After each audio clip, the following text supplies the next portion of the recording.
आज जाड़ा ज़्यादा, इसलिए कैब भी लग गई है और कुछ ऐसा वक्त भी है, सूरज भी नहीं निकला। खैर इस बात से हम लोगों को हिस्ट्री से कोई बहुत लेना देना नहीं। आइए हम लोग आगे बढ़ते हैं। थोड़ा सा आज डिफरेंट टॉपिक है स्टार्टिंग से ही। ये मोहम्मद अली जिन्ना साहब, जिनको कायदे आज़म कहा जाता था, ये उनका एक स्टेटमेंट है हिंदुस्तान की आज़ादी को लेकर के और मुस्लिम्स के प्रोटेक्शंस को लेकर के, कि कैसे वो मुस्लिम्स के प्रोटेक्शन के लिए कमिटेड थे। 1930 में जबकि सिविल डिसोबीडियंस मूवमेंट की शुरुआत के पहले वो कहते हैं कि मोहम्मद इकबाल साहब उसमें मुस्लिम लीग के प्रेसिडेंट हैं। ये वही मोहम्मद इकबाल हैं जिन्होंने लिखा था सारे जहां से अच्छा हिंदुस्तान हमारा, हम बुलबुले हैं इसकी। सर मोहम्मद इकबाल साहब जो उन्होंने कहा कि ये सेपरेट इलेक्टोरेट जो है मुस्लिम्स के लिए, वो माइनॉरिटी के लिए एक स्पेशल सेफ गार्ड है उनके पॉलिटिकल इंटरेस्ट को देखने के लिए। सेपरेट इलेक्टोरेट में हुआ करता, पहले भी हमने आप लोग से बात किया था, हिंदू और मुस्लिम अलग अलग वोट देते थे।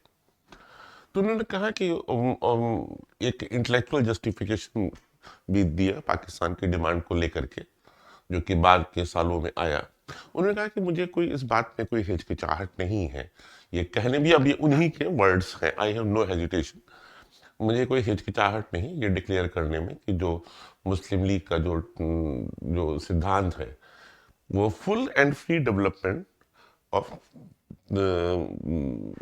माइनॉरिटी कम्युनिटी मीन्स मुस्लिम्स के लिए उनके अपनी जमीन पर सिक्योर्ड होना चाहिए, उनके अपने हिसाब से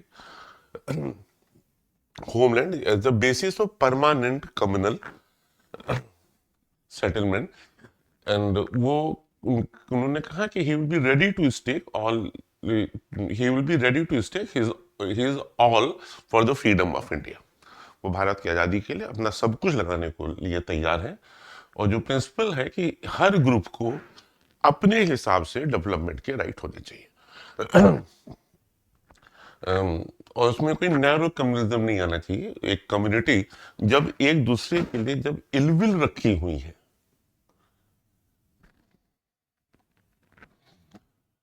फीलिंग ऑफ इलविल जो है towards other community is low and ignoble. उन्होंने कहा I entertain the highest respect for the customs and believes. वो कहते हैं कि कुरान में भी यही बात लिखी हुई है कि आपको दूसरे की के रिलीजन का भी आपको ध्यान रखना है। कुरान को कोड करते हैं वो कि उनके प्लेस ऑफ वर्शिप को भी हम लोग को बचाना होगा और इफ नीड भी अगर जरूरत है तो। लेकिन yet I love the communal group which is the source of life and behavior and which has formed me what I am by giving me its religion, its literature, its thought, its culture, and thereby the whole past as a living operative factor in my present consciousness. Communalism अपने अगर higher aspect में देखा जाए तो ये indispensable है, मतलब इससे हम लोग बच नहीं सकते हैं, इसका कोई रास्ता नहीं है इससे हटने का, to the formation of a harmonious whole in a country like India. पूरी कंट्री में एक हार्मोनियस तरीके से हम लोग को रहना होगा, मिलजुल के रहना होगा, अलग अलग नहीं रहा जा सकता है। और the units of Indian societies, जो इंडियन सोसाइटी में जो यूनिट्स हैं जो वो टेरिटोरियल नहीं है जैसे कि यूरोपियन कंट्रीज में रही, जहां पे कि नेशन जो है एक रिलीजन एक लैंग्वेज को लेकर के आया था। जो यूरोपियन डेमोक्रेसी के जो सिद्धांत हैं वो हम लोग हिंदुस्तान में लागू नहीं कर सकते हैं बिना बिना हम लोग इस बात को रिकॉग्नाइज करे हुए कि यहाँ पे कम्युनल ग्रुप्स भी हैं, हिंदू अलग है और मुस्लिम अलग है, सिख हैं, क्रिश्चियंस हैं, एंग्लो इंडियन है, सबके प्रोटेक्शन हम लोग को देखने मिलेंगे। Muslim demand for the creation of a Muslim India within India therefore perfectly justify. कहते हैं कि ये इंडिया के अंदर एक मुस्लिम इंडिया की डिमांड जस्टिफाई है। ये मुस्लिम लीग के जो प्रेसिडेंट है मोहम्मद इकबाल साहब, हम लोग उनके स्टेटमेंट पढ़ रहे हैं कि क्यों पाकिस्तान चाहिए था, क्योंकि वो अपने हिसाब से अपने रिलीजन के हिसाब से वो आगे बढ़ सके। उसके कोई फायदे नहीं हुए, सिर्फ नुकसान ही हुए, बहुत सारे लोग निरपराध लोग मारे गए, इधर से उधर ट्रांसफर होने में, और दोनों जगह पे बाकी कम्युनिटीज भी कंटिन्यू करें। आज भी इंडिया में मुस्लिम्स है और पाकिस्तान में भी हिंदू। द हिंदू थिंग्स, उन्हें कि जो हिंदू को लगता है कि जो सेपरेट इलेक्ट्रोड है वो कॉन्ट्रेरी है स्पिरिट ऑफ ट्रू नेशनलिज्म के, क्योंकि अगर दोनों का अगर अलग अलग डिवीजन हो जाएगा तो नेशनलिज्म नहीं आ पाएगा। इसलिए भी ये जो मुस्लिम लीग है वो इनके अगेंस्ट है। वो कॉमन सिविल, वो लोग कॉमन कोड नहीं चाहते, कॉमन इलेक्ट्रोड नहीं चाह रहे हैं। वो कह रहे हैं कि अगर ऐसा हो जाएगा तो जो मुस्लिम्स का प्रोटेक्शन इंडिया में नहीं हो पाएगा, क्योंकि वो लोग माइनॉरिटी में और मेजॉरिटी जीत जाएगी।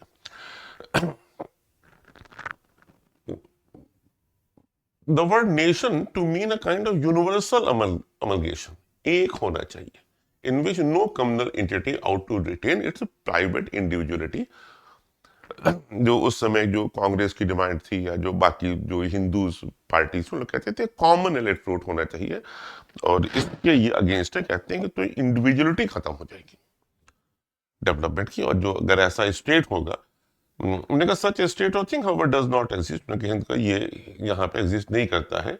इंडिया जो है एक ऐसी जगह है जहाँ पे रेशियल और रिलीजियस वेराइटीज हैं, ठीक है, and to this the general economic inferiority of the Muslims, और मुस्लिम्स की स्थितियां ज्यादा खराब है, वो लोग इकोनॉमिकली गरीब हैं और उनके पास ढेर सारे कर्जे हैं, खास करके पंजाब में, और जो वहाँ पे इनसफिशिएंट मेजॉरिटीज है some of the provinces में as it present constituted, and you will begin to see clearly the meaning of our anxiety to retain separate electorate, कि क्योंकि मुस्लिम की स्थितियां खराब हैं इन परिस्थितियों में, इसलिए हम लोग और ज्यादा कंसर्न।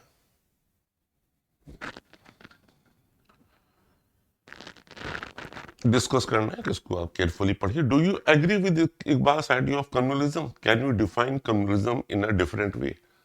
क्या आप कम्युनिज्म को डिफरेंट वे में कर सकते हैं, या क्या आप इकबाल की आइडिया से आप एग्री करते हैं? नहीं, एकदम नहीं एग्री करते, कोई मतलब ही नहीं है। क्योंकि हिंदुस्तान जब पाकिस्तान बन भी गया, बांग्लादेश बन भी गया, तो जो बचा हुआ हिंदुस्तान था इसमें 15% मुस्लिम्स रहे, और मुस्लिम्स को यहाँ पे किसी तरह की कोई तकलीफ नहीं, आज तक कोई तकलीफ नहीं। प्रेसिडेंट भी बने, जजेस बने, तमाम सिविल सर्वेंट्स हैं, अच्छा खासा बिजनेस कर रहे हैं वो लोग, किसी भी शहर में कहीं भी देखिए आप लोग मुस्लिम्स की स्थिति ठीक है। और जहां तक रहा गरीबी का सवाल, ये दोनों कम्युनिटीज में। तो इस बेसिस पे पूरे देश को तोड़ देने का कोई मतलब नहीं था। अगर एक कॉमन रहा होता तो आज हम लोग बहुत स्ट्रांग होते। जो वृहद भारत की जो पूरी परिकल्पना है, जो अशोक का जितना बड़ा राज था, जो चीजें अशोक के पास से छूट गई थी, वो भी अगर मिल जाता तो हम लोग बहुत आगे होते, हम लोग अच्छी रेट में।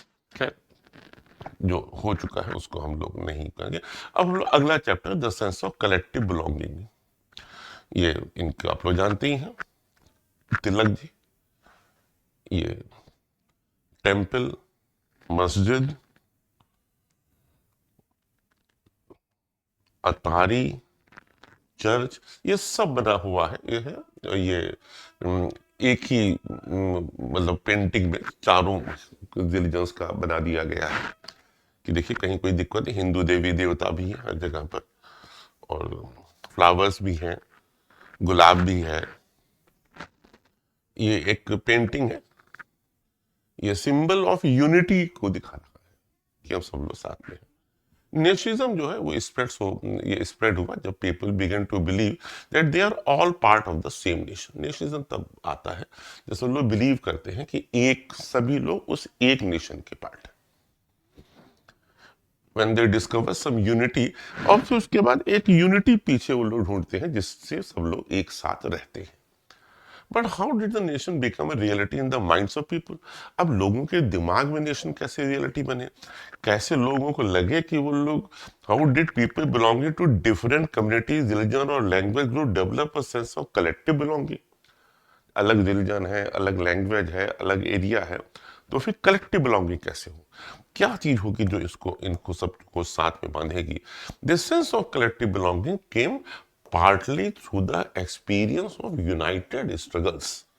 तो जो हम लोगों ने साथ में स्ट्रगल किया है ब्रिटिशर्स के एक कॉमन एनिमी के खिलाफ, जो सब लोग एक साथ थे, वो एक नेशन का निर्माण कर रहे हैं। और कॉमन एनिमी क्या मतलब, जो जिन्होंने हम लोगों को गुलाम बना रखा था, उनके खिलाफ हम लोगों ने अपनी फ्रीडम के लिए, कुछ फंडामेंटल राइट्स के लिए, अपने खुद के शासन के लिए, उसकी वजह से पूरे नेशन का हम लोग क्या डेवलप हुआ। But there were also a variety of cultural processes through which nationalism captured people's imagination. इस केवल इतना ही नहीं, कॉमन स्ट्रगल ही नहीं रहा है, सेम कल्चर भी रहा है। सेम कल्चर मतलब कल्चर में कल्चर अलग अलग है, केरल का कल्चर अलग हो सकता है, पंजाब का अलग हो सकता है, राजस्थान का अलग हो सकता है, कुछ चीजें कॉमन, कुछ चीजें common. History, fiction, folk fair, songs, popular paints and symbols all played a part in the making of nationalism. ये पेंटिंग भी बहुत इंपॉर्टेंट है कॉमन उसमें से। तो जो आइडेंटिटी ऑफ नेशन, जैसे हम लोग को मालूम है, ये ज्यादातर फिगर या इमेजेस से हम लोग सिंबलाइज करते हैं। इससे हम लोगों को एक इमेज मिलती है जिससे पीपल जो है नेशन को आइडेंटिफाई कर सके। It was in the 20th century with the growth of nationalism that the identity of India came to be visually associated with the image of Bharat माता। ये देखिए, ये बहुत इंपॉर्टेंट, ये इमेज है भारत माता की। स्टार्टिंग में ये इमेज है भारत की, ये भारत माता साध्वी सी संत, ये पेंटिंग होती है। ये मदर फिगर है, लर्निंग की, फूड की, क्लोथिंग की। जो माला उनके हाथ में है वो उनके एस्थेटिक क्वालिटीज को दिखा रही है। ये अवींद्रनाथ Tagore, like Ravi Verma before him, tried to develop a style of painting that could be seen as a truly Indian. इसको truly Indian painting बोला गया। ये अवींद्रनाथ टैगोर ने बनाई थी पेंटिंग भारत माता की। रविन्द्रनाथ टैगोर के चाचा थे, बड़े पेंटर हैं। इनकी एक बुक भी है, हम भी दिखाई तो नहीं पढ़ दी, लेकिन मिलेगी, आप लोग को दिखाएंगे हम। तो ये भारत माता की पेंटिंग 20th century में बनाई रविन्द्रनाथ टैगोर ने, तो पूरे नेशन के लिए आई। हाथ में माला है, एस्थेटिक है, कपड़े भी हैं, खाना भी है, किताब है, ये सारी चीजें भारत माता लेकर के आएंगी। और इमेज वॉज, ये सबसे पहले जो इमेज जो थी, सबसे पहले ये बंकिम चंद्र चट्टोपाध्याय, जिनको हम लोग बंकिम चंद्र चटर्जी नाम से भी जानते हैं, the image was first created by Bankim Chandra Chatterjee. 1870 में बुक लिखते हैं वंदे मातरम। इन बुक तो उन्होंने आनंद मठ लिखा था, फिर उसी आनंद मठ में ही ये वंदे मातरम आ गई थी। पहले वंदे मातरम की उन्होंने कविता लिखी थी, जो हम लोगों के यहाँ का नेशनल सॉन्ग है कंट्री का, और यही बैटल क्राई भी रहा पूरे फ्रीडम स्ट्रगल में। सब लोग वंदे मातरम के ही नारे लगाते थे जब प्रभात फेरी निकलती थी, और आनंद मठ में इस कविता को इंक्लूड किया गया। और स्वदेशी मूवमेंट बंगाल में, वही जो हम तुझसे बात कर रहे थे, हम इसको ठीक से लोग गाते थे। और स्वदेशी मूवमेंट में रविन्द्रनाथ टैगोर ने अपनी फेमस पेंटिंग, जो अभी बगल में हम लोगों ने देखा था, भारत माता की, वो उन्होंने पेंट किया था। इस पेंटिंग में भारत माता को एस्थेटिक फिगर के रूप में डेवलप किया गया है कि हाँ, ये डिवाइन, काम, कंपोज, डिवाइन एंड स्पिरिचुअल। काम, कंपोस्ट, डिवाइन, देखते ही श्रद्धा उतर जाती है। बाद वाले इमेज में जो भारत माता की इमेज थी, उसके डिफरेंट फॉर्म्स आए। बाद में स्वदेशी मूवमेंट पे यही भारत माता है, काम, कंपोस्ट, डिवाइन एंड स्पिरिचुअल। बाद में भारत माता की इमेज बदली गई, कुछ पॉपुलर प्रिंट्स है and was painted by different artist. फिर बाकी दूसरे आर्टिस्टों ने पेंट किया, लोग देखते हैं उनकी भी पेंटिंग, जिन्होंने भारत माता के नए रूप को उन्होंने दिया, जिसमें शेर पे आ गई, ताकतवर हो गई, जब रिवोल्यूशनरीज भी आ गए। Devotion to this mother figure came to be seen as evidence of one's nationalism, और इनके लिए जो डिवोशन था वही हम लोग की राष्ट्रीयता का आधार बनता है। अर्ली चैप्टर्स हम लोगों ने पढ़ा था, सिर्फ और सिर्फ ये इंडिया तक ही सीमित नहीं था, और भी जगह पे आया था, जैसे कि जर्मनी में भी इसी तरीके की इमेज आई थी। और ideas of nationalism also developed through a movement to revive Indian folklore, जो यहाँ पे लोक कथाएं थी उसको भी दोबारा रिवाइव कराया गया। Late 19th century India, when nationalists began recording folk tales sung by bards, and they toured villages to gather folk songs and legends। और वो गांव-गांव जा करके जो यहाँ पे जो कहानियां जो गांव में थी उन सबको इकट्ठा किया गया, जो गाने थे उनको इकट्ठा किया गया और उसको पूरे को संजोया गया कि साहब देखिए ये कॉमन है हम लोग के। और ये जो कहानियां थी, दे बिलीव, ये true picture of traditional culture को देती थी, जो कहानियां जो बिखरी हुई थी, that had been corrupted and damage by outside forces, जो बाहरी फोर्सेस जो थी, जो ब्रिटिशर्स आए थे, उन्होंने इन कहानियों को खत्म कर दिया था। मतलब ये जो कहानियां यहाँ पे जो तमिलनाडु कर्नाटक से लेकर के ऊपर जम्मू कश्मीर तक सेम कहानियां आपको मिलेंगी। ये हमारा कल्चरल फोर्स था, जहां से हम लोग एक साथ होते थे। भारत माता तो आ ही गई थी, ये फोक सॉन्ग चीजें जब उनका क्लैशर हुआ तो सारी बातें उभर करके आई। It was essential to preserve this folk tradition in order to discover one's national identity and restore a sense of pride in one's past. और इस तरीके से हमारे पास्ट में हमने रीडिस्कवर किया कि हमारे पास्ट में कितना अच्छा था। In Bengal, Rabindranath Tagore himself began collecting ballads, nursery rhymes and myths that led the movement for।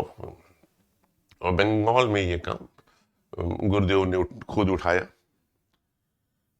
और himself began collecting, और बैलेट कलेक्ट उन्होंने इकट्ठा किए, नर्सरी राइम्स, मिथ्स, जिससे जो जो मूवमेंट था वो फोक के लिए आगे बढ़। ये जवाहरलाल नेहरू की पेंटिंग है जिसमें जवाहरलाल नेहरू अपने हाथ में बुक लिए हुए हैं, जिसमें कि भारत माता की इमेज आप लोगों को यहाँ पे दिखाई पड़ रही है, और मैप ऑफ इंडिया है जो इनके दिल के पास है। The lot of popular print nationalist leaders are shown offering their heads to Bharat Mata. So the idea of sacrifice for the mother was powerful within popular imagination। तो लोगों के बीच में ये बात समझ में आ गई सबको कि हम लोगों को भारत माता के लिए बलिदान भी देना होगा अगर जरूरत पड़ेगी। तो अब ये एक नया एक आया कि पेंटिंग्स का कैसे होता। अब ये देखिए भारत माता के, उसके पहले हमने आपको एक दूसरी जो जो थी हमने आपको दिखाया था, ये नई पेंटिंग आ रही है भारत माता की, द फिगर।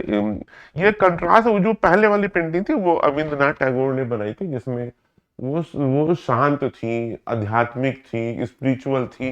ये भारत माता की जो है वो उनसे अलग हो गई है। इसमें इनके हाथ में त्रिशूल भी आ गया है और हाथी और शेर साथ में है। ये सब जो पावर और अथॉरिटी के सिंबल है। तो भारत माता ने अपना वो रूप बदल के अब ये भारत माता इस नए रूप में अभी अब आ रही है। और ये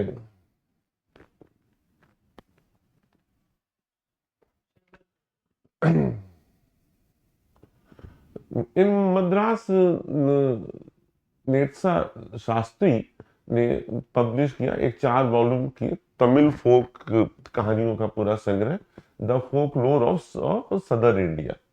वो विश्वास करते थे कि जो फोकलोर है वही नेशनल लिटरेचर है, वो जो लोक कथाएं हैं वही नेशनल लिटरेचर है। जिसके पहले उन्होंने बात किया था कि हर जगह पे लोक कथाएं सारी बटोरी जा रही थी, उसमें सारी चीजें कॉमन निकल करके आ रही थी।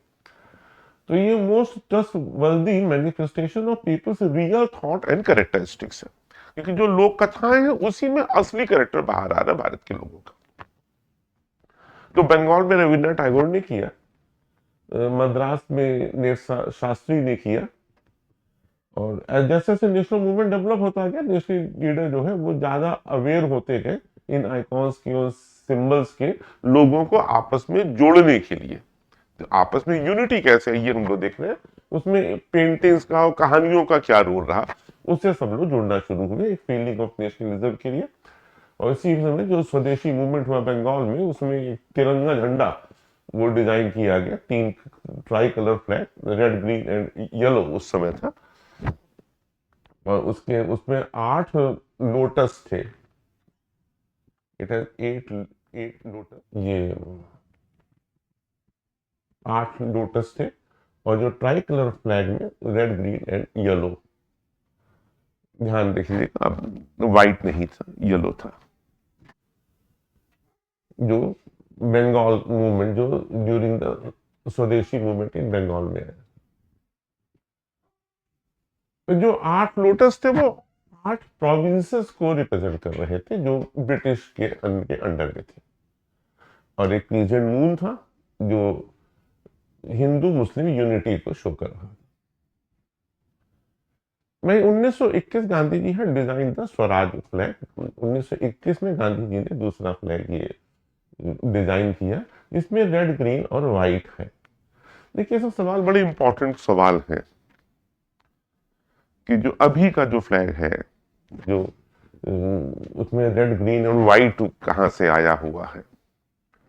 ये 1921 में जो गांधी जी ने जो डिजाइन किया था स्वराज फ्लैग, और उसमें उन्होंने चरखा दिया हुआ था बीच में सेंटर पे, जहां पे इस समय हम लोग का धर्मचक्र परिवर्तन जहां पे व्हील दी हुई है, वहां पे चरखा दिया हुआ था, जो Gandhian ideal of self help को रिप्रेजेंट करता था कि आप अपनी मदद खुद करना है। चरखे से आप खुद अपना कपड़ा आप अगर काटते हैं तो आपको ना फॉरेन क्लोथ पे डिपेंड करना, ना आपको किसी पे, और वो इजी भी पड़ेगा। Carrying the flag, holding it aloft during marches become a symbol of defence, और ये वो जो झंडा जो था वही पूरा सिंबल बन गया। दूसरा जो another means of creating a feeling of nationalism was through reinterpretation of history। इतिहास को दोबारा इंटरप्रिटेशन करना शुरू किया गया नेशनलिज्म की भावना को मजबूत करने के लिए सबके बीच में।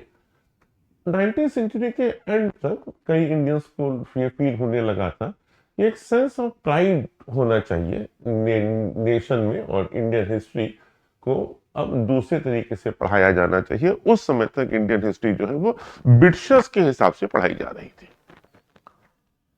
तो ब्रिटिशर्स के हिसाब से पढ़ाई जा रही थी, तो वो लोग ये बताते थे कि ब्रिटिशर्स ने यहाँ पे कैसे कैसे क्या क्या काम किया है, और इंग्लैंड की हिस्ट्री पर ज्यादा जोर था।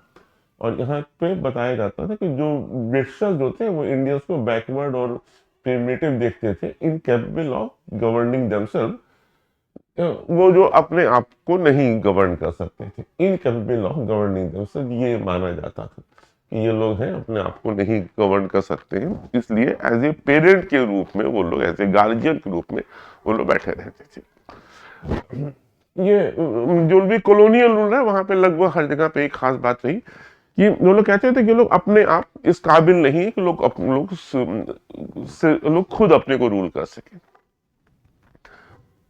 और in response Indians began looking for the past to discover India's great achievement, और फिर पास्ट में जाकर के इंडिया के अचीवमेंट्स ढूंढने शुरू किए गए, इंडिया ने क्या क्या करता। तो उन्होंने जो glorious development in Asian times था उसको पूरा रीडिस्कवर किया। When art and architecture, science and mathematics, religion and culture, law and philosophy, craft and trade had flourished. तो उस टाइम पर जब इंडिया में religion, math, science, philosophy, art, culture अपनी पराकाष्ठा में था, अब उस हिस्ट्री को लोगों ने पढ़ना शुरू करा ताकि सेंस ऑफ प्राइड आए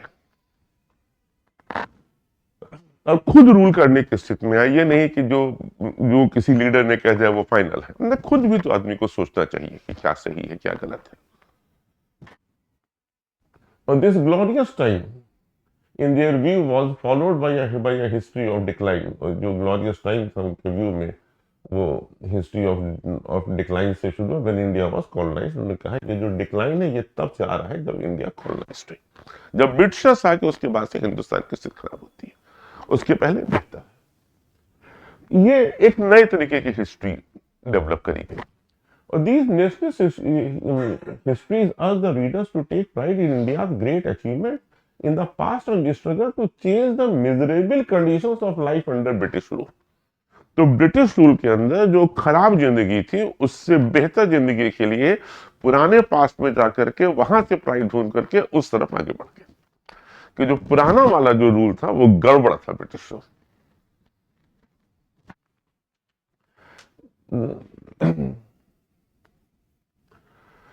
These efforts to unify people were not without problems। इसमें भी इतना आसान नहीं था क्योंकि उसमें हुआ क्या कि जब आपने पास्ट को ग्लोरीफाई करना शुरू करा तो उसमें हिंदू आ गया। और when the images celebrated were drawn from Hindu iconography, then people of other communities felt left out. तो भारत माता का जो बन रहा है या जो भी पेंटिंग बन रही है, जो त्रिशूल आ रहा है, जो देवी आ रही है, जो वेद आ रहे हैं, जो कमल आ रहा है, तो जो दूसरी कम्युनिटी है वो पीस को लगा कि ये हमारा नहीं है, हम इसका पार्ट नहीं है, जो पोर्ट्रे किया जाता है उस टाइम पे। एक और सोर्स है, in earlier time foreign travellers in India marvelled at the courage, truthfulness and modesty of the people of the Aryavansha. वो कहते हैं कि यहाँ के लोगों का साहस, सत्यवादिता और मॉडेस्टी, ये तीनों चीजें हम लोग यहाँ की बड़ी खास है।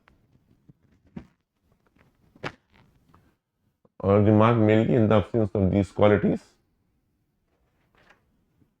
of the Arya. Now they remark mainly on the absence of these qualities. In those days, Hindus would set out on conquest and force their flanks in Tartar, China, and other countries. Now, a few soldiers from a tiny island far away are lording it over the land of India. ये तरणी चरण चट्टोपाध्याय है। भारत वर्ष इतिहास में लिखते हैं, तो भारत वर्ष का इतिहास में गांधी में लिखते हैं कि वो एक टाइम था जबकि हमारा फ्लैग कतार, चाइना और बाकी कंट्रीज में फहराया करता था। लोग यहाँ के साहसी से, तो साहसी भी थे, मॉडेस्ट भी थे, यूथफुलनेस थी, सत्यवादिता भरी हुई थी। और आज की डेट में एक छोटी सी आइलैंड इंग्लैंड के लोग आकर के यहाँ पे शासन कर रहे हैं। ये नेशनलिज्म को अराउज किया जा रहा था कि आप कितने महान। अब ये लास्ट में कंक्लूजन हो रहा है, आपकी ये हिस्ट्री का जो लास्ट पोर्शन है।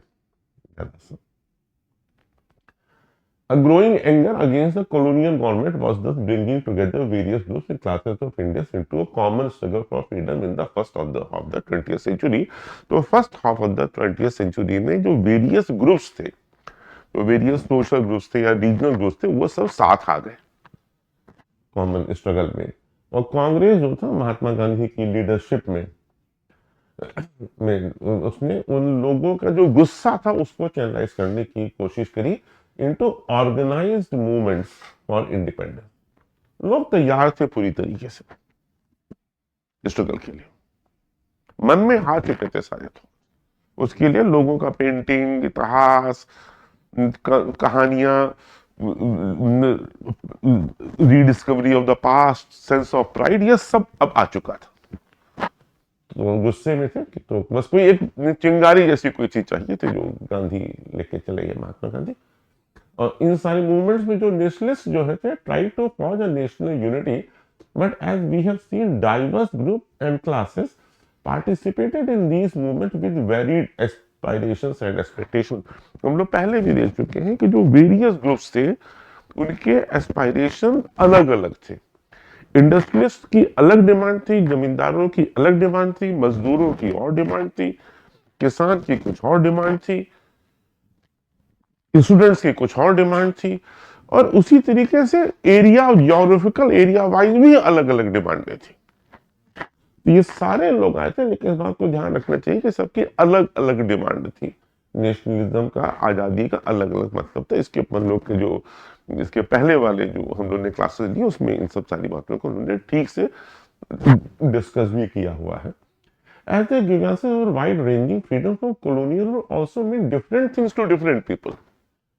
The Congress continuously attempted to resolve differences कि भाई ये differences हम लोग को सॉल्व करने की कांग्रेस कोशिश कर रही थी, और ये इंश्योर कर रही थी कि demand of one group did not alienate another, कि एक ग्रुप की डिमांड जो है वो दूसरे को बाहर ना कर दे मूवमेंट से। और this is precisely why the unity with in the movement often broken down, इसलिए अक्सर वो यूनिटी टूट जाया करती थी। ये क्विट इंडिया मूवमेंट में बॉम्बे में ये एक पेंटिंग है, क्विट इंडिया मूवमेंट में बॉम्बे में सब वुमेन्स भी पार्टिसिपेट कर रही हैं, ये हुआ था। In other words what was emerging was a nation with many voices wanting freedom from colonial rule. Last में द क्विट इंडिया मूवमेंट, यही बस लो होगा। क्वेश्चन आंसर क्या है? क्विट इंडिया मूवमेंट 14 जुलाई 1992, ये डेट इंपॉर्टेंट है क्योंकि एक्चुअली क्रिस मिशन भेजा गया था जो फेल हो गया। तो क्रिस मिशन जो है वो मतलब जबरदस्ती भेजना पड़ा था इंग्लैंड की गवर्नमेंट को अमेरिका के दबाव में, क्योंकि अमेरिका का उसमें जो वर्ल्ड वॉर सेकंड चल रहा था, स्थितियां ये हो गई थी कि इंग्लैंड को इंडिया की जरूरत थी। उधर से सुभाष चंद्र बोस भी आ रहे थे, तो हुआ कि तो उधर से सुभाष चंद्र बोस आ रहे हैं, अमेरिका आ चुका है, इंग्लैंड की पोजीशन वीक हो चुकी है, तो अमेरिका मतलब यूएसए ने इंग्लैंड के ऊपर दबाव डाला कि साहब ये लोग जो मांग रहे हैं इन लोग को दिया जाए, या कम से कम भेजिए कुछ तो, क्योंकि इंडियन पार्टिसिपेशन इज मस्ट। तो किस मिशन भेजा गया, उन्होंने कहा, और किस मिशन ने कहा था कि हम वर्ल्ड वॉर के सेकंड के बाद, हम आपको खत्म होने के बाद हम लोग जीत जाएंगे तो हम लोग देखेंगे कि आप लोग को क्या दिया जा सकता है, कॉलोनियल स्टेटस पे हम लोग बात करेंगे, सॉरी मतलब ये डोमिनियन स्टेटस पे, डोमिनियन स्टेटस पे। तो इस पे गांधी जी तो एकदम ही एग्री नहीं करे, उन्होंने कहा कि आप तो खुद पता नहीं जीतेंगे कि हारेंगे, आपके फ्यूचर की बात ऐसा है कि वो जो बैंक जो दिवालिया हो चुका है उसका पोस्ट डेटेड चेक है, ये लेके क्या करें, जो देना हो अभी दीजिए। तो created wide spread discontent in India, India में बहुत ज्यादा हो गया था। तो गांधी जी को ये मूवमेंट लॉन्च करना अब ये हो गया कि अब ये जरूरी है, तो कांग्रेस वर्किंग कमेटी ने वर्धा में, महाराष्ट्र में, नागपुर के पास में एक historic quit India resolution pass उन्होंने किया, उसमें immediate transfer of power to Indians in quit India. Indians क्या कहना था कि आप हमको अभी हमको ट्रांसफर करिए और वॉर में पार्टिसिपेट करने का डिसीजन हम खुद लेंगे, हम एकदम आपके साइड से आएंगे, हम भी इसको ये फासिज्म और नाजिज्म के हम भी अगेंस्ट है, ये डिसीजन हम खुद लेंगे। और 8 अगस्त 1942 को बॉम्बे में ऑल इंडिया कांग्रेस कमेटी ने इस रिजोल्यूशन को इंडोर्स कर दिया और नॉन वायलेंट मास स्ट्रगल बुलाया गया। और गांधी जी ने अपना फेमस जो स्लोगन है, डू और डाई, ये गांधी जी का दिया हुआ है, करो या मरो, डू और पीछ का नहीं चलेगा। और quit India almost brought the state machinery to a standstill in a large parts of the country as people voluntarily threw themselves into the thick of the movement. People observed हड़ताल होने लगी, demonstration होने लगा, and processions were accompanied by national songs and slogans. The movement was truly a mass movement which brought into its ambit thousands of ordinary people. और ये एक mass movement, वास्तव में ये मास मूवमेंट बना और ऑर्डिनरी लोग आए, स्टूडेंट, वर्कर, पीजेंट, और active participation of leader, namely अब यहाँ पे नए लीडर आ गए, Jayaprakash Narayan, Aruna Asaf Ali, Ram Manohar Lohia, and many other women such as Matangini Hazra in Bengal, Matangini Hazra in Bengal, Kanaklata Barua in Assam, and Rama Devi in Orissa. तो ये वुमेन्स, इंपॉर्टेंट वुमेन्स के नाम भी है, अलग से आ सकता है क्वेश्चन ये। तो ये मतनगिनी हजारा बंगाल में रही, कलता बरुआ असम में, और रामा देवी उड़ीसा में। The British responded with much force, yet it took more than a year to suppress the movement। आपका ये खत्म। अब आपके नीचे ये क्वेश्चन आंसर्स है, ये कर लीजिए। और अब जब भी हम लोग हिस्ट्री पर हम लोग बात करेंगे तो हम लोग